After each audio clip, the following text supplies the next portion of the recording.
안녕. 우리 행운의 2학년 2반 인강을 현강으로 듣고 있어.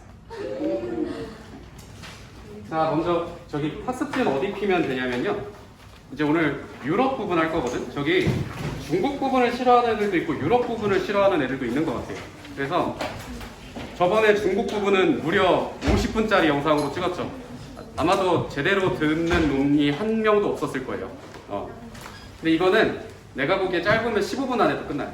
그래서 왜냐면은 여러분들이 눈치챘을지 모르겠지만 저기 이번에 시험 범위는 중국이 월등하게 많아요. 그죠? 중국 문제가 당연히 더 많겠네? 그지? 이번에 유럽인데요, 유럽. 자, 먼저 우리가 어디서부터 시작을 했냐면 게르만족의 이동이라는 데서부터 시작했어요.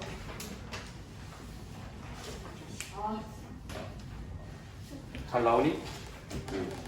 게르만족의 이동이라는 것에서부터 시작을 했고요. 그래서 생겨난 왕국 중에 게르만족들은 원래 크리스트교를 믿지 않았지. 근데 그 중에서도 특이하게 게르만족의 한 분파는 크리스트교를 믿었어요. 그 분파, 그 민족이 어딘지 혹시 기억하니? 그렇죠. 프랑크 왕국이었죠. 이는 한 반에 한 놈씩은 꼭 프랑크 왕국 하면 소세지라 그런 놈들이 꼭 있어요. 그렇게라도 외우세요. 돼요. 프랑크 왕국이었고 이 프랑크 왕국의 특징이 뭐였다고? 어떤 종교를 수용했다라고? 크리스트교를 수용했습니다. 크리스트교를 수용했고요. 또 그런 과정에서 크리스트교를 보호하기 위해 유럽 세계로 쳐들어왔던 이슬람 세력을 방어해주기도 했던 게 이 프랑크 왕국이에요. 그러고 나서 프랑크 왕국의 전성기를 이끌었던 사람 이름이 카롤루스 베제예요. 찰스라고 불리기도 하고 샤를마뉴라 불리기도 하죠. 이 사람은 정복 지역에 어떤 종교를 퍼뜨렸어? 그렇죠. 정복지에 크리스트교를 전파합니다. 그래서 교황이 너무 고마워서 교황이 소중하게 간직하고 있었던 보물이 하나 있었거든. 그게 바로 서로마 황제의 관이라고 해가지고 막 저기 진짜 그 사람 저기 죽은 사람 놓는 그 관이 아니라 왕관이란 뜻이야. 그래서 서로마 황제의 관을 수여받습니다. 여기까지 이해됐니? 그러고 나서 이 카롤루스 대제까지 굉장히 잘 나갔는데 이 카롤루스가 죽고 나서 뒤에 프랑크 왕국이 분열이 돼. 어떻게 분열이 될지 기억하니? 서, 중, 동으로 분열이 되고요. 그죠? 분열이 되고 이게 오늘날에 뭐가 된다고요? 프랑스, 이탈리아, 독일의 기원이 됩니다. 이게 프랑크 왕국이었고요.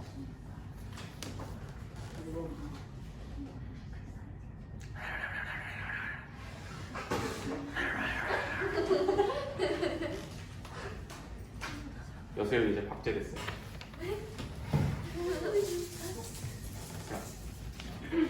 뭐 영상 상관없어요. 저기 3학년들 보니까 3학년들은 이제 남윤일 선생님 저기 4, 5, 6반 역사 선생님한테 저기 사회 수업을 듣거든. 걔네들은 3학년들은. 근데 막 남윤일 쌤의 어록을 적어놓으신 분들이 있어요. 근데 되게 멋있는 말씀 되게 많이 해주시더라고. 난 저 유행어 고딕고딕 이딴 거밖에 없는데 되게 멋있는 말씀 많이 해주시더라고요. 기봉집 하지 마세요. 내가 장담컨대 내가 저기 3학년들 2학기 때 기몽집 나오거든. 그 3학년 2학기 때 온 2층 복도에서 기몽집 소리가 들릴 거예요. 자, 그런 다음에 유럽 사회가 봉건제라고 하는 사회를 맡게 되거든. 그 계기는 이 유럽 사회에 노르만족이니 바이킹족이니 이런 애들이 쳐들어온단 말이야. 너무 세게 쳐들어와가지고 프랑크 왕국을 비롯한 다른 유럽의 중앙 국가들이 중앙 정부로서의 구실을 못해. 그게 그 말이 즉슨 나라 차원에서 걔네들을 방어해 줄 수가 없는 상황이 등장합니다. 그러던 와중에 어떤 계급이 성장을 하냐면 이 바이킹이나 마자르들이 침입한 걸 누가 막아주냐면 강력한 기사들이 막아주게 됩니다. 그리고 그 기사들이 머리가 커지면 뭐로 성장을 하냐면 영주로 성장을 해요. 영주로 성장을 합니다. 그래서 이 영주들 밑에 기사가 있고 나중에 잠시 뒤에 보겠지만 그 영주들 밑에 기사 밑에 농노들이 서로 주종 관계라는 걸 맺는 제도, 그 제도를 우리 뭐라고 불렀냐면 봉건제라고 불렀어요. 공토건국이라는 것도 내가 알고 있었니? 나는 저기 중학생들한테 너무 많은 걸 가르치는 걸 싫어해요. 그래가지고 너희들한테 최소한의 양만을 고집하고 있습니다. 내가 한번 얘기했던 것 같아요. 중학생들한테는 두 가지의 고질병이 있다고. 기억하니? 첫 번째, 난독증입니다. 그래서 교과서 읽기를 굉장히 싫어합니다. 저런 변태들이 가끔 있고요. 자, 두 번째는 쓰기 싫어증이 있어요. 필기하기를 굉장히 싫어합니다. 그래서 그 난독증과 쓰기 싫어증의 치료제가 이거죠. 그래서 2학기 때는 이제 잘 치료가 됐으니 이제부터 판서를 한번 해볼까 고민 중입니다. 너희들의 그 야유가 이 영상에다 담기고 있어요. 자연스러운. 자, 그리고 이 봉건제는 특징이 뭐냐면은 첫 번째는 서로 주종관계를 맺는다라고 하는 거야. 이 주종관계는 다른 말로 하면 계약관계예요. 주종관계는 다른 말로 계약관계라고 했어. 내가 여기 앉아있는 건이한테 땅을 줘요. 그러면 건이는 나한테 충성을 바치겠지, 그치?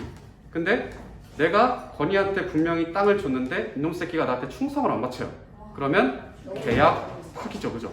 서로 한쪽이 의무를 저버리면 그 계약은 파기돼 버리는 겁니다. 그게 바로 유럽식 봉건제예요.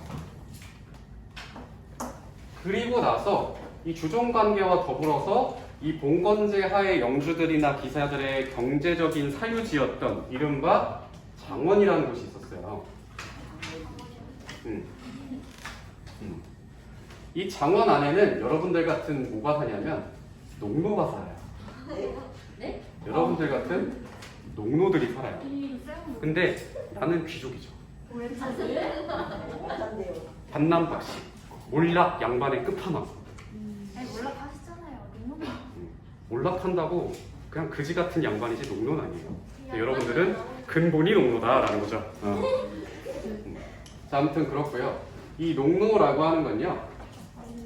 왜 농노라 부른다라고 했어? 농민으로서의 성격도 있고 노예로서의 성격도 있다라고 해서 농노라고 했거든. 그래서 노예로서의 성격, 강제적인 성격을 먼저 보면 얘네들은 이사를 할 수 있었어요? 없었어요? 이사를 못하고 그리고 영주로부터 강제로 시설을 사용당하게끔 강요를 당하고요. 그 시설 사용료를 강제로 냅니다.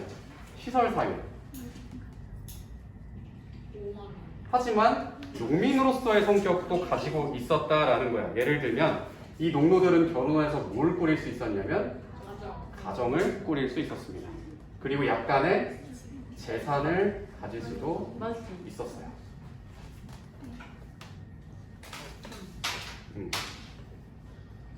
그렇게 해서 중세 유럽의 키워드는 이 봉건제입니다. 봉건제.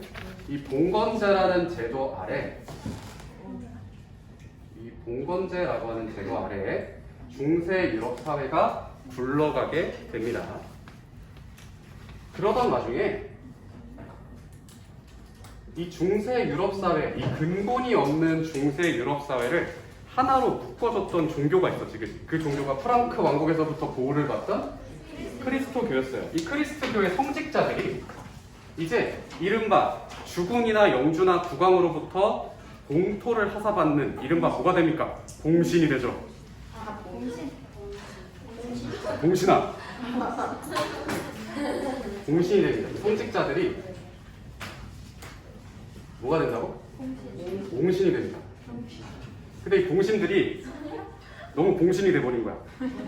그러니까 이 봉신들은 왕이나 제후들이 임명을 하는데 이 봉신들이 너무 땅도 많고 돈도 많아지다 보니까 어떤 헛짓거리를 하냐면 이 봉신이 된 성직자들이 결혼을 해요.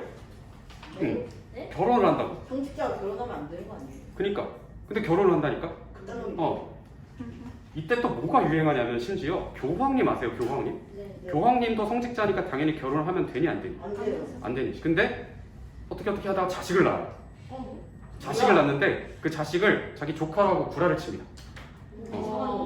이런 걸 뭐라고 하냐면 교회가 세속화됐다라고 해요. 세속화됐다라고 하는 건 신성한 교회가 현실에 찌들어버렸다라는 뜻이야. 공신 매매도 하죠. 그치, 성직도 매매했지, 그치.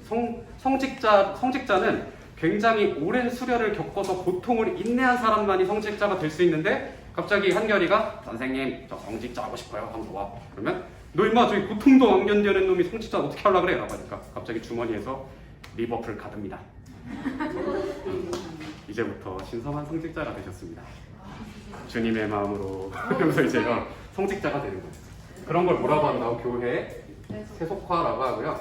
이 교회의 세속화가 싫어가지고 개혁을 했던 사람들도 있어. 그런 사람들을 수도원이라고 했어요. 그래서 막 금욕을 위해서 자기가 못생겨 보이는 것 중에 가장 못생겨 보이게 머리를 어떻게 자른다고? 원형처럼 이렇게 자른다고 그랬으니까 수도원이라는 사람들도 있었고요.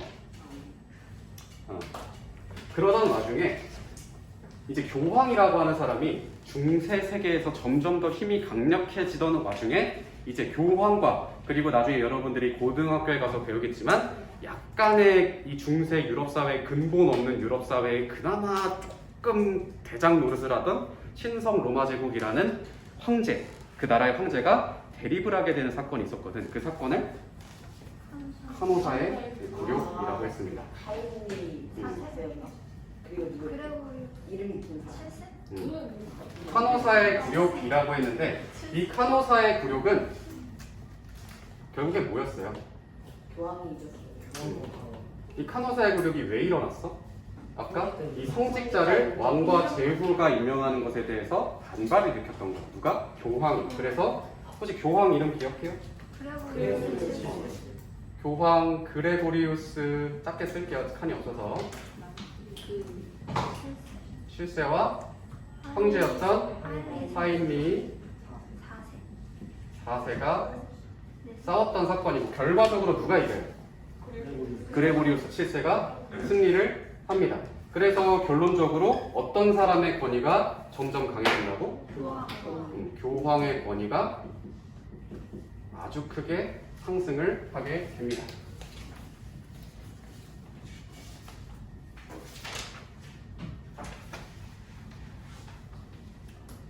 그리고 이제 학습지의 메커니즘을 그대로 따라가면 뭐가 나오냐면 이런 중세 유럽 사회의 문화가 나와요.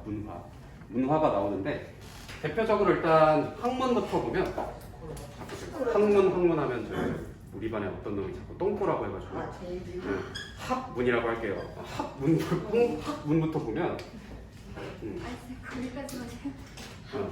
스콜라 철학이라는 게 발달했다라고 했었지, 그지? 이게 뭐야? 신의 존재를 과학적으로 증명하려고 시도했던 학문이야. 그래서 이 스콜라 철학이 점점 발전하다 보니까 어떤 것까지 생겼다라고 했어? 대학까지 생겼습니다. 대학. 그리고 너희들이 좋아하는 건축 양식. 네. 해주세요. 싫어요. 안 하셨다고 하셨잖아. 아 그래도 알죠? 지붕이 이렇게 둥글면 무슨 양식이라고요? 로만 로마 데스크. 이렇게. 그러면 뾰족하면 어디? 로마 데스크. 그죠? 로마 데스크. 고딕. 호딕. 호딕. 이 고딕 양식은 특징이 하나 더 있는데 혹시 기억하니? 그 안에 스테인드 글라스라고 하는 생유리가 있었대. 모자이크. 그치. 그리고 이제 기사도 문학이라고 하는 게 유행했어요. 우리 선유는 100점 맞겠다 내가 보기엔. 저 아무것도 안 했어요. 감사합니다. 그냥 이름 한번 불러보고 싶었어. 네가 선유야?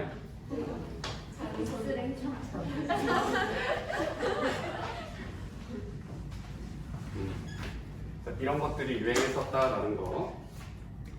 그러던 와중에 이제 학습지를 넘기면 뭐가 또 갑자기 등장하냐면 비잔티움 제국이라는 게 등장해요. 니네 왜 이렇게 비잔티움 제국을 싫어하냐? 전 좋은데. 왜냐면은 저기 여러분들 중학교 역사 교과서가 약간 시간 순서대로 가는 느낌이 강해요. 근데 갑자기 이 시간과는 관계없는 비잔티움 제국이 짠 하고 등장해서 여러분들이 헷갈리기 시작하는 거거든. 근데 여러분들이 1회고사 때 배웠거든. 로마 제국이라는 나라가 동과 서로 분리된다라고 했었잖아, 그지? 그래서 그 서쪽에 있는 로마는 누구한테 멸망을 당하는 거야? 게르만족한테. 근데 동쪽에 있는 로마는 몇 년을 더 간다라고 했어? 1000년을 더 가요. 그 1000년을 더 간 동쪽에 있는 로마가 비잔티움 제국이잖아. 이를 바꾸고 수도가 어디서? 쪽에 있는. 그렇죠. 비슷한 거 아니에요? 수도가 이름이 이제 하겠지만 수도는 콘스탄티노폴리스였지. 선생님 학교 다닐 때는 콘스탄티노플이라고 하기도 했거든. 근데 걔 별명이 비잔티움이었어. 그래가지고 그랬던 거고요. 약간 우리나라 조선의 옛날 수도가 한양이었잖아, 그지? 근데 별명이 많았거든. 한성, 그리고 서울 이렇게 불리기도 했었고 그런 것처럼. 그리고 이 비잔티움 제국의 특징이 뭐냐면 결국에 이 카노사의 굴욕이라는 사건 때문에 서쪽에 있는 로마는 황제의 힘이 강해요, 교황의 힘이 강해요. 근데 여기는 교황의 말을 쳐듣질 않아요. 황제가 정치, 군사는 물론 어떤 권한까지 가지고 있어요? 종교적인 권한까지 가지고 있었어. 그러면 황제의 힘이 엄청 셌겠네, 그지? 게다가 여기 수도가 어디라고? 콘스탄티노 폴리스. 책에서 그렇게 콘스탄티노플은 약간 미국 애들이 그렇게 불러요. 근데 우리 역사 교과서의 원칙이 뭐냐면 그 나라의 언어대로 불러주는 겁니다. 그래서 1학기 때 배웠던 것처럼 유클리드라고 하는 사람을 그 나라의 언어인 에우클레이데스라고 불렀잖아, 그렇지? 그런 것처럼. 우리 한결이가 2회부사 때부터 공부하기로 한 거지. 그래요. 그리고 이제 저기 유스티니아누스라고 하는 황제 때 이 비잔티움 제국이 전성기를 맞게 되죠. 그래서 이 유스티니아누스가 어떤 성당도 하나 세우는데 유스티니아누스가 어떤 법전도 만들어요. 법전, 그죠? 그런 것들. 그리고 이제 볼 게 뭐냐면 비잔티움의 문화인데 문화 그냥 여기다 쓸게요. 밑에 자세가 아주 이상하죠. 마치 똥 마려운 자세. 이 비잔티움 제국은 내가 살짝 얘기를 했던 것 같은데 뭐냐면 이 비잔티움 제국은 스스로 그리스를 계승했다라고 하는. 왜요? 성소피아 대성당 아니야? 뭐 그래. 아니 성소피아 성당이 따로 있잖아요. 따로 있죠. 따로 있어? 빠르게 부르기. 맞아요. 그래서 사실은 선유가 잘 얘기해 준 게 뭐냐면 우리나라에서 구분하려고 여기다 대자를 붙였거든. 근데 그 선유가 말했던 키예프에 있는 성소피아 성당이랑 콘스탄티노폴리스에 있는 성소피아 성당이랑은 원어로 아예 이름이 똑같아요. 그래가지고 정확히 번역을 하면 성소피아 성당이 맞는데 이제 콘스탄티노폴리스의 그 성당을 좀 더 쳐주기 위해서 대성당이라고 합니다. 아주 잘 캐치됐어요. 얘기하고 자두사탕을 하나 주도록 하겠습니다. 진짜요? 한 봉지 주시면 안 돼요? 윤지야.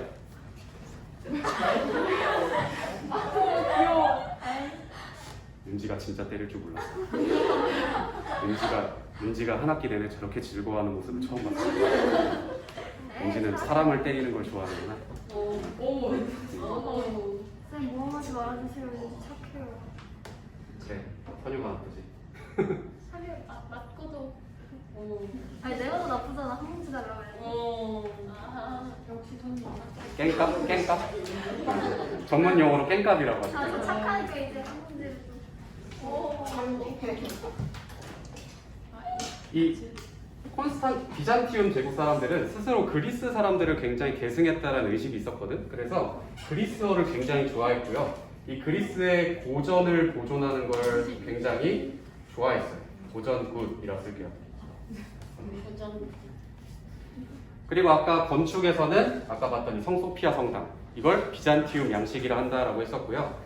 아까 저기 선유가 말했던 것처럼 이 비잔티움 제국의 문화는 나중에 이 슬라브 문화권이라고 하는 걸 형성하는데 굉장히 도움을 많이 줍니다. 그래서 뭐 키예프 공국, 아까 선유가 얘기했었던 거, 교과서에 나오는 거, 그런 거 있었다.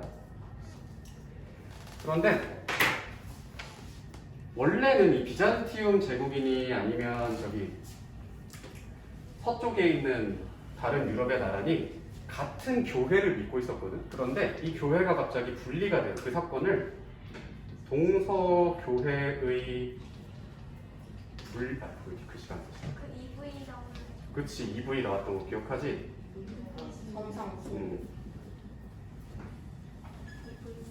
동서교회의 분리라고 합니다. 야, 그래도 니네는 얼마나 좋니? 저기 작년 2학년들, 올해 3학년들이지. 너희들은 이 성상을 내가 EV 가져와가지고 보여줬었잖아, 그치? 근데 3학년들은 이제 허접하게 보드마카로 비유해줬어요. 그래서 뭐 때문에 이 동서교회가 분리가 됐어? 성상 숭배 문제, 그치? 정환이가 잘 얘기했지. 이 게르만족들을 포교해야 되는데, 근데 이 게르만족들 중에서는 성경이라는 걸 읽을 만큼 글씨를 잘하는 사람들이 없었던 거야. 그러니까 그래도 이 크리스트교의 최고 시민 하나님 예수님이 어떻게 생긴지는 알아야지, 그지? 그러니까 성스러운 조각상이라는 걸 만들었다고, 그지? 근데 동쪽에 있는 이 비잔티움 제국은 그게 말이 된다 안 된다? 말이 안 된다. 이랬던 거지. 자, 우리 2학년 2반은 지금부터 보드마카교를 믿도록 하겠다. 자, 보드마카 신님이 하신 말씀이 이 안에 다 들어있습니다. 이 안에 다 들어있어요. 그러면 예건아 정신 차려 임마. 이 민채는 이 진리의 말씀이 들어있는 이 성경을 믿겠습니까? 아니면 보드마카 신님이 그려진 이 보드마카 성상을 믿겠습니까? 민채는 불교도로 밝혀졌습니다.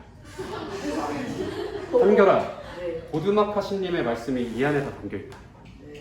근데 이거 다 읽을 수 있니? 한번 읽어봐야지. 읽어봐야죠. 그러면 한결이는 비잔티움 제국 사람으로 밝혀졌습니다.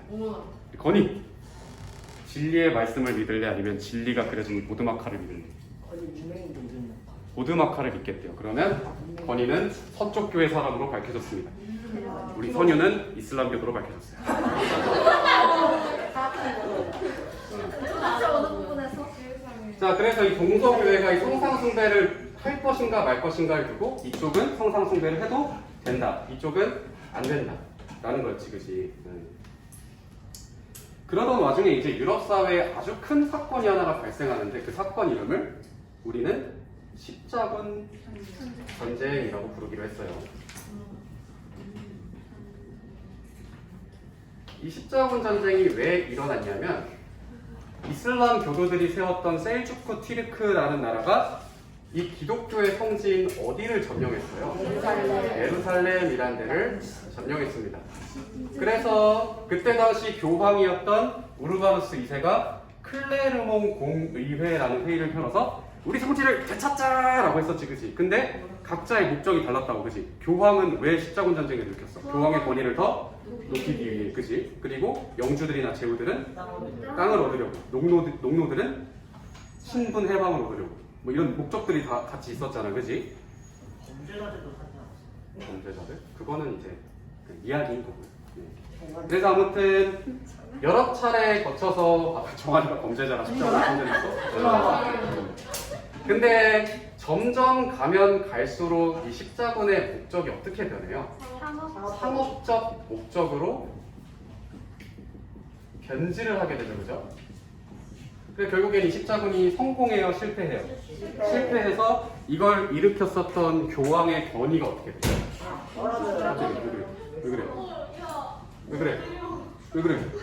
왜 그래? 근데 둘이 막 장난쳐요. 학교 여러분 학교 폭력의 장면이 찍히고 있습니다. 교황의 권위가 떨어지고 그러면 자연스럽게 국왕의 권위는 어떻게 될까? 올라가죠. 자, 이제 가끔 저기 학원 인간 강사 선생님들 보면은 애 새끼들 혼내는 장면들이 막 그대로 카메라에 담겨 있기도 하거든요.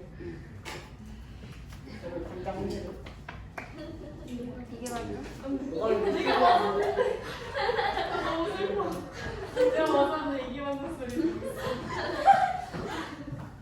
자, 그러다 나중에 이제 중세 유럽 사회가 붕괴되기 시작해요. 중세 유럽 사회가 변하기 시작하는데 중세 유럽 사회를 딱 그 중세 유럽 사회의 키워드를 딱 세 글자로 정리하면 뭐냐면 봉건제예요. 그러면 중세 유럽 사회가 붕괴한다는 소리는 뭐가 붕괴한다는 소리예요? 봉건제가 붕괴한다는 소리거든. 그래서 봉건제가 왜 붕괴하는지 봤더니 십자군 전쟁 전후로 동서무역 여기다 쓸게요. 상업적 변질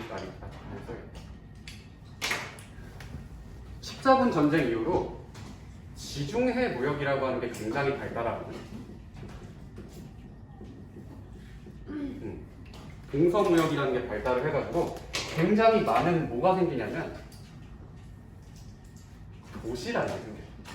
특히 도시들이 특허장이라는 걸 받아서 이런 영주들의 간섭으로부터 벗어나기 시작하고요. 그리고 이 도시 안에는 길드라 불리는 것들도 등장을 해서 굉장히 사업적으로 발달한다고 했었고 특히 또 뭐가 등장하냐면 농민들의 지위가 굉장히 상승되게 되는 이상한 전염병이 하나 돌아왔어요. 흑사병이라는 게 돌거든. 이 흑사병이라는 게 돌아가지고 유럽 인구의 3분의 1이 죽는다고. 그러다 보니까 농민들의 처우를 개선해주지 않으면 농민들이 배째라고 일을 안 할 수 있단 말이야. 그러다 보니까 이 흑사병 이후로 어떤 사람들이 해방이 되냐면 농노들이 해방이 돼요.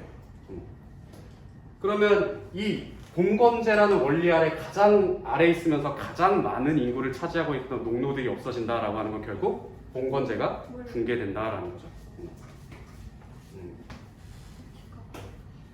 결국에는 이 농노들이 사는 장원이라고 하는 게 해체되게 되는 겁니다. 그러다가 이 봉건제가 해체된다라고 하는 건, 봉건제가 흔들린다라고 하는 건 중앙 집권 국가라는 게 등장한다라는 거거든. 이 중앙 집권 국가들이 등장하게 된 결정적인 전쟁이 하나 있었어. 기억나니 혹시? 백년 전쟁이었어. 누구랑 싸운 거지?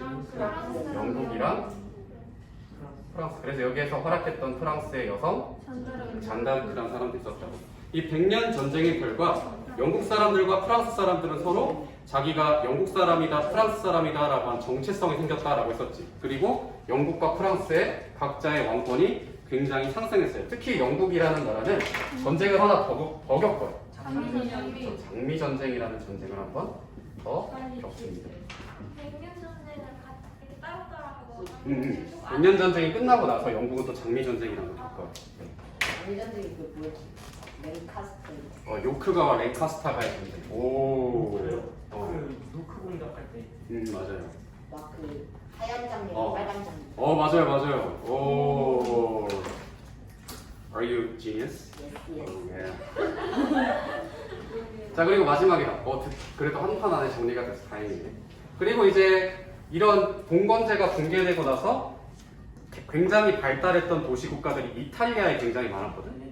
이 지중해 무역의 중심지가 이탈리아 반도였거든. 그런 반도에서 굉장히 피렌체, 베네치아, 밀라노 이런 도시 국가들이 등장하는데 특히 거기 이탈리아 쪽의 도시 국가에서 발달했던 예술 사조를 뭐라고 부르냐면 이렇게 안 나오네.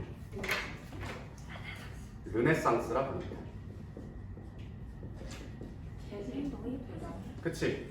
레나시타라고 했지. 재생이라는 의미라고. 근데 그 재생에 대한 의미가 알프스 이북과 이탈리아가 달랐다라고 했었어요. 이탈리아에서의 재생의 의미는 어디로의 복귀? 고대 그리스 문화로의 복귀라고 했었죠. 그리스 컴백. 복귀로 적으시는 거 같아요. 그리스 백. 그래서 이 이탈리아 르네상스의 대표적인 작품들이 뭐가 있었어요? 그 뭐냐 그 데카메론이라는 것도 있었고 야설. 좋단다. 네가 야설이라고 말한 게 이 영상에 박제되고 있다니까요. 안 돼. 그리고 뭐 레오나르도 다빈치, 그치? 뭐 라파엘로 이런 사람들이 있었고 건축으로 르네상스 양식, 뭐 영향으로서 지동설이라는 게 있었다라고 했었고요.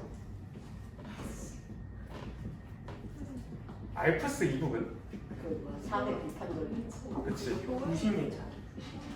그치, 교회 비판이었지, 교회 비판.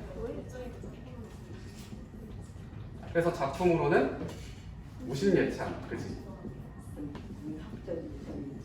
뭐 유토피아, 그치? 약간 야 저기 알프스 산맥 아니? 거기 얼마나 그 많은 초원들과 소들이 뛰어다니는 그치? 뭐가 유명할까? 알프스엔 우유가 유명하죠. 알프스 우유. 알프스 우유. 그리고 이때 알프스 이북엔 화약이나 나침반이 보급이 되고 구텐베르크라는 사람이 인쇄술이라는 걸 이때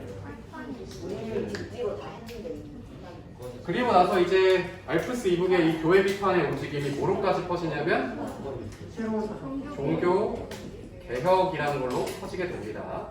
이때 어떤 사람이 아주 10세인 사람이 있었잖아. 레오 10세가 뭘 팔았다고? 른벌브라는 걸 팔았다. 이거를 비판했던 사람이 그렇죠. 루터라든지 아니면 뒤에 나오는 칼뱅이라는 사람이었고요.